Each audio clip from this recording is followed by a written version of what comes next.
The senior class committee, it's genuinely one of the most exciting things I've ever been asked to do. I have to admit, primarily because I can't deny it, as it was leaked in the WikiLeaks release of the Sony hack, that when I was invited, I replied, and I directly quote my own email, "Wow, this is so nice. I'm gonna need some funny ghostwriters. Any ideas?" This initial response, now blessedly public, was from the knowledge that at my class day, we were lucky enough to have Will Ferrell as class day speaker, and that many of us, hungover or even freshly high, mainly wanted to laugh. So I have to admit that today, even 12 years after graduation, I'm still insecure about my own worthiness. I have to remind myself today, you are here for a reason. Today, I feel much like I did when I came to Harvard Yard as a freshman in 1999, when you guys were, to my continued shock and horror, still in kindergarten.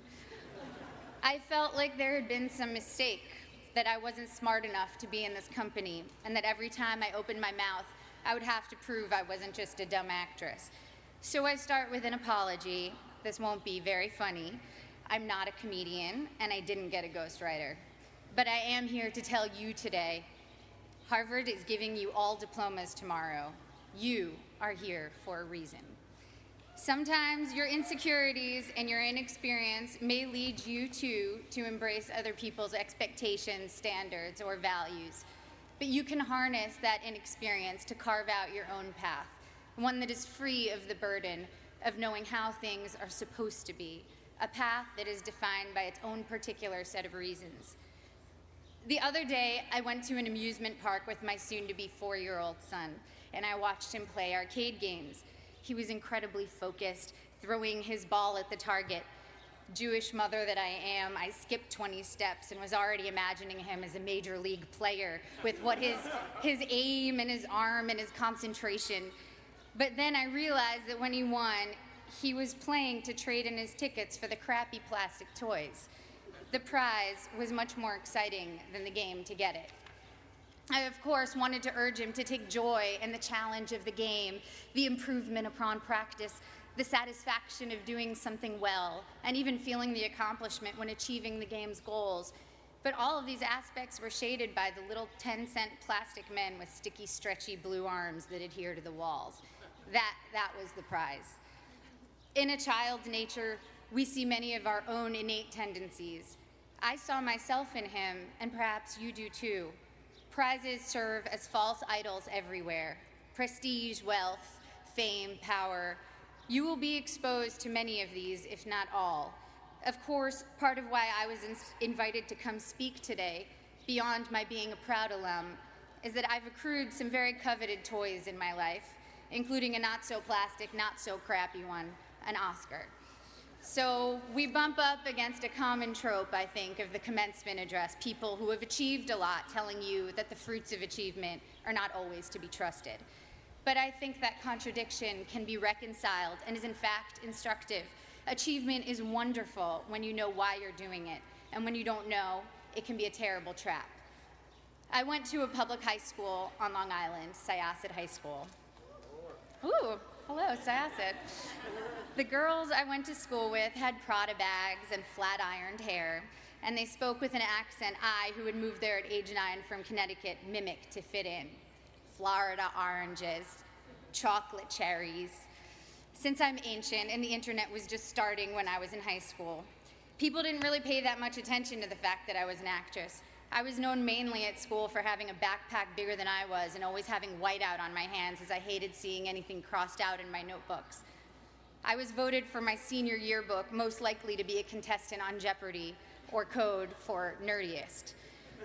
When I got to Harvard, just after the release of Star Wars Episode 1, I knew I would be starting over in terms of how people viewed me.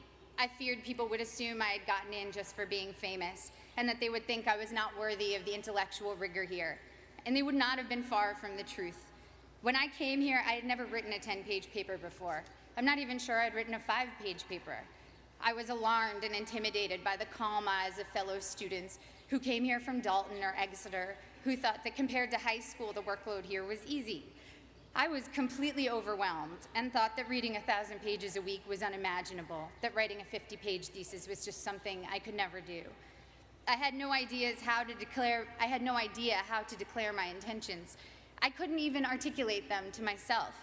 I had been acting since I was 11, but I thought acting was too frivolous and certainly not meaningful. I came from a family of academics and was very concerned with being taken seriously.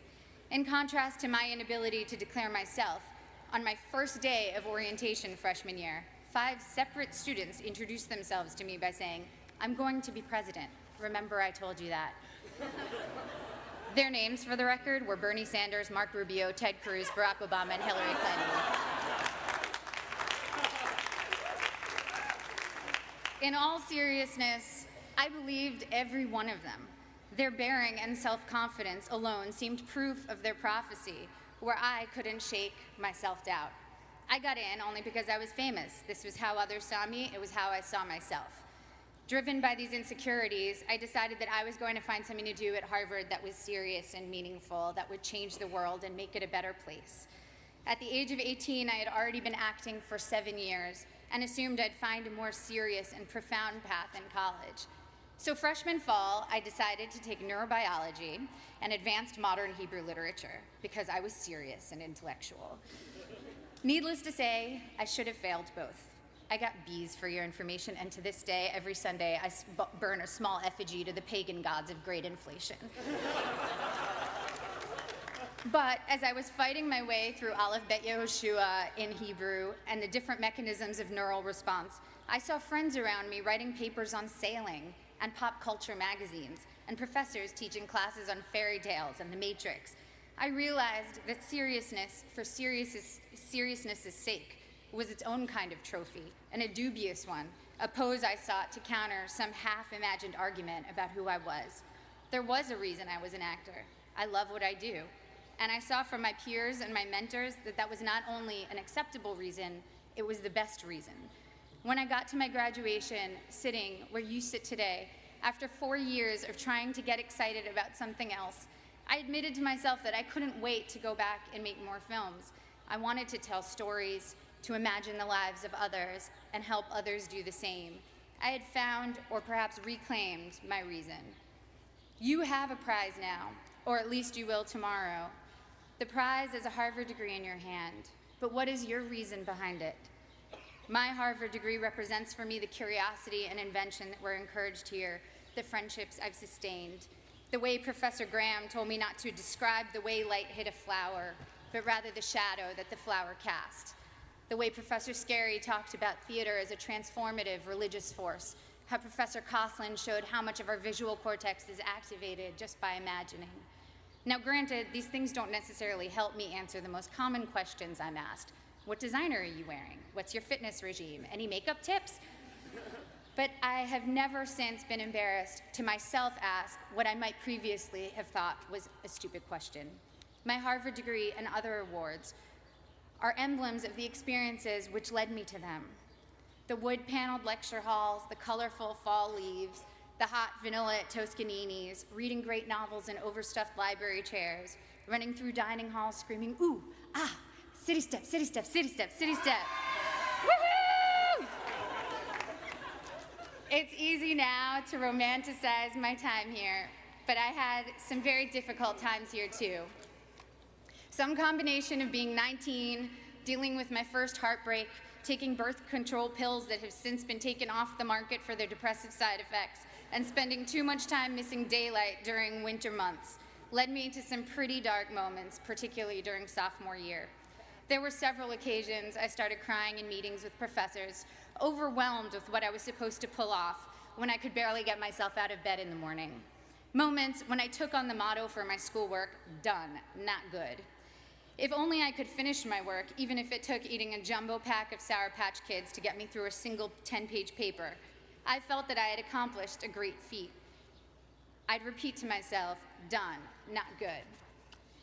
A couple of years ago, I went to Tokyo with my husband, and I ate at the most remarkable sushi restaurant. I don't even eat fish, I'm vegan, so that tells you how good it was. Even with just vegetables, this sushi was the stuff you dream about. The restaurant had 6 seats. My husband and I marveled at how anyone could make rice so superior to all other rice. We wondered why they didn't make a bigger restaurant and be the most popular place in town. Our local friends explained to us that all the best restaurants in Tokyo are that small and do only one type of dish, sushi or tempura or teriyaki, because they want to do that thing well and beautifully. And it's not about quantity, it's about taking pleasure in the perfection and beauty of the particular.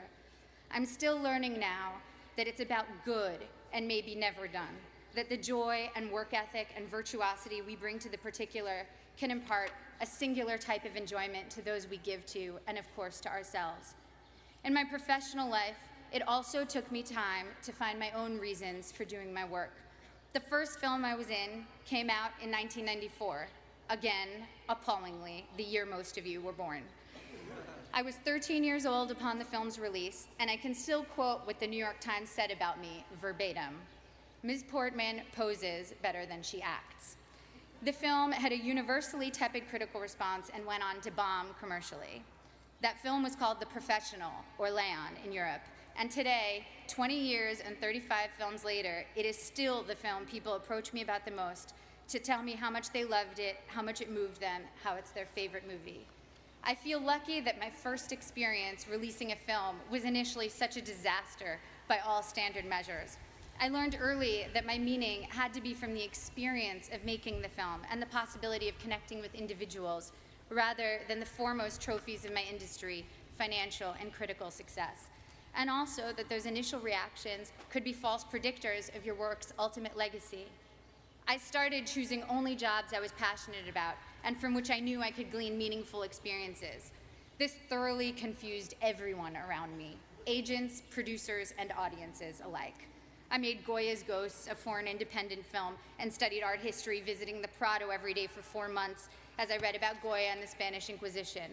I made V for Vendetta, a studio action movie for which I learned everything I could about freedom fighters who in other eyes might be called terrorists, from Menachem Begin to the Weather Underground. I made Your Highness, a pothead comedy with Danny McBride, and laughed for 3 months straight. I was able to own my meaning and not have it be determined by box office receipts or prestige. By the time I got to making Black Swan, the experience was entirely my own. I felt immune to the worst things anyone could say or write about me, and to whether an audience felt like going to see my movie or not. It was instructive for me to see that for ballet dancers, once your technique gets to a certain level, the only thing that separates you from others is your quirks, or even flaws.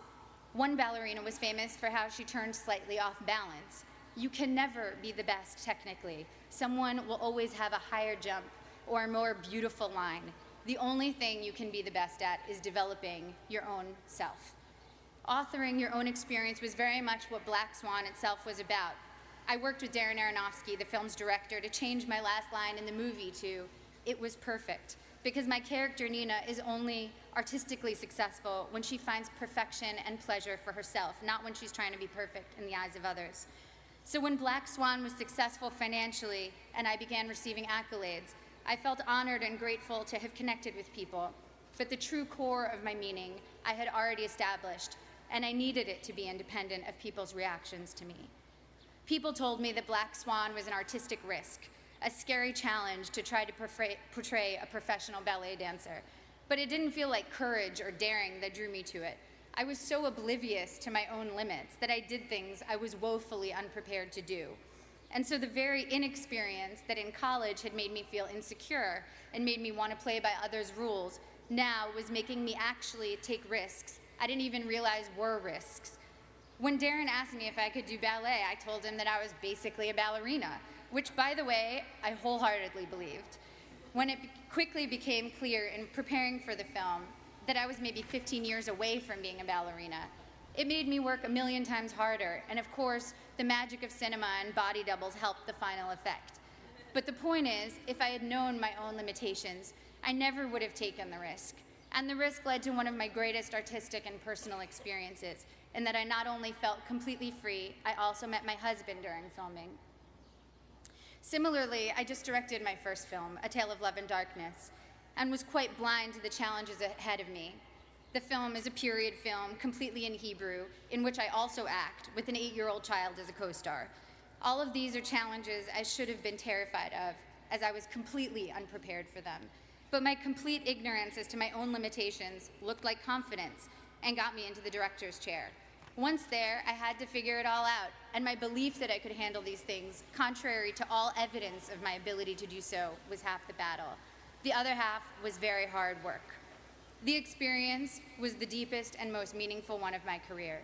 Now, clearly, I'm not urging you to go perform heart surgery without the knowledge to do so. Making movies, admittedly, has less drastic consequences than most professions and allows for a lot of effects that make up for mistakes.